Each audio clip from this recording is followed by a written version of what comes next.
good. I got a request that asked, what should you do if you're playing against players that are unfair? All right, and me myself, I played right back for about 6 years, and I would say I was more on the unfair player at times because at those times I wasn't as like defined as I would say I am now in terms of quality on the ball. So I used to just like kind of not foul, but I used to use my body. I used to draw a lot of fouls, but I was just a lot bigger than the other kids back then as well. But the point that I want to make is that during those times, obviously I don't really attain to this anymore. But one thing that I used to do, and I know that other defensive people that have that sort of mindset because it's a weak mindset, is an insecure mindset. That what they would do is that they would try get into the other players' heads by making them scared, innit? And trying to throw them off their game, innit? You know what I'm saying? So that's why certain players play unfair. You know what I'm saying? So my advice would be, first of all, I have two pieces of advice. So that really hurt my thing. I have two pieces of advice. The first advice I would say is definitely, what do you call it? Ground yourself. I've said this before, innit? But just get yourself into a state where when you go into games, you're conscious of what you're doing mentally. Okay, I'm not talking about being conscious about what you do performance wise. Okay, because performance wise, a lot of that is just down to, as I've spoken before in another video, that when you actually play football, there's not really that much time to react in the way that you might want to. You know what I'm saying? Like everything is pretty much moment to moment. So you're kind of going largely based off your own ability that you've worked on before before you actually got into the game, innit? So this is why I say, in terms of from the mental aspect though, that's all live. Okay, you can, that's just like, it's the same thing if you were down the street and someone just approached you to fight. Like, it's that sort of thing. Also, you walk down the street and someone's trying to suss you out. They're trying to say, oh, can I, yeah, could I, yeah. You have to find yourself in this sort of middle ground.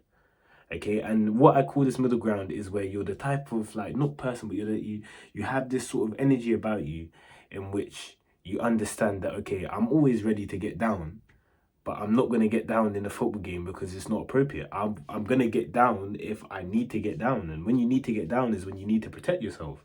You know what I'm saying? And I'm not saying if a player hits you, then you shouldn't hit them back. I wouldn't even say that you hit them back. What I would say that you should do is learn some, I mean, I could show some self-defense techniques, but again, I don't want to really encourage violence. But if you were, I'm just going to encourage violence briefly. If you were in an altercation with someone, I would advise you to go for their throat because it wouldn't actually knock them out. Because if you punch them in the face, you might knock them out. But then if you go for the throat, it's like, it will stun them, you know what I'm saying? And then run away. Don't really engage in it. Because again, it's not worth it. You might go to prison or something. But yeah, only do that if someone attacks you. But back to the point that I was saying. From the mental aspect, okay, you have to ground yourself. So then that in which if that sort of situation ever approached you in a game where a player's trying to get into your head, you'll be able to recognize that.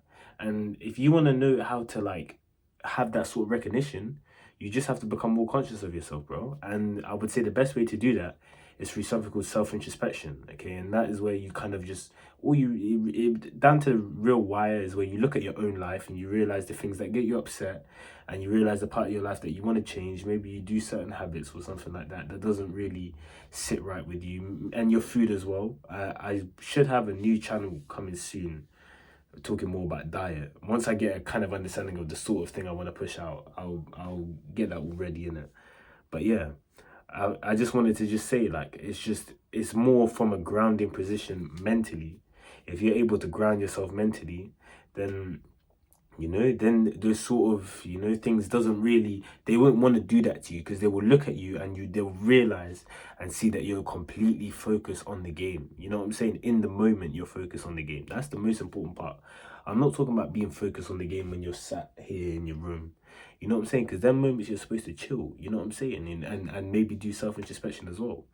But in the game, if you're focused on the game, whether the play is unfair or not isn't going to bother you, okay? Because if you've been working on what you know you're good at and you have a will to improve, there will always be an opportunity for you to show that in a game, always. No matter if the play is unfair or not. It happens quite a lot. It's very common, you know what I'm saying? Especially when you play in the younger years, you find a lot of immature players, you know what I'm saying? But we're all young. You know what I'm saying? But the thing is, you can take advantage of those immature players because they're not settled in their mind either. If a player is playing unfair, they're not settled in their mind. You know what I'm saying? So you can kind of throw them off. You know what I'm saying? You can even draw fouls. You know what I'm saying? I'm not saying intentionally draw fouls because I've never really been thingy for that. But yeah, I would just, to put it down to a basic point after I've just done all this talking, I would just say leave it down to the referee and play your own football. And I was acting like I was about to close the video, but I also was going to speak about another point. And in terms of how to defend yourself against other players is, ironically enough, being grounded physically though.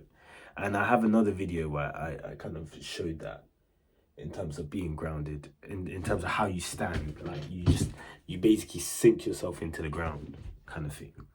Like, yeah, I haven't, it's kind of, it's more, just try it, like push yourself into the ground, like just push yourself into the ground, kind of suck yourself into the ground. You have to imagine yourself like, kind of like, because you have to understand, you have a lot of, the majority of the strength of your body comes from your legs, in it. And again, football is a leg-driven sport, but this is why we're able to whack the ball way further than we can punch it, like, you know what I'm saying, like, and get so much power behind it. So you have to kind of drive that power, that kicking power that you got in your leg, into forcing yourself into the ground, okay? Because I always say this with shoulder barging and stuff like that, a lot of it is a myth. Like, that's not a measure of strength at all. It's a measure of balance, okay? And a lot of the times when someone's running into you and they're shoulder barging you, they're not too worried about their own balance because they're thinking about the impact that they're going to have onto you. So when they go into you, it's going to kind of slow them down and they almost bounce back off you, but you have nothing to bounce back off in it because you're just going to fall into the air. But if you're balanced and you're grounded and you're there and you withhold it, then you won't fall into the air. Obviously, the guy's not going to fall down, but he's still going to bounce back off you, innit? So, you know, that's the best way for me to try explain it, okay? But yeah, if you have any more questions, ask away.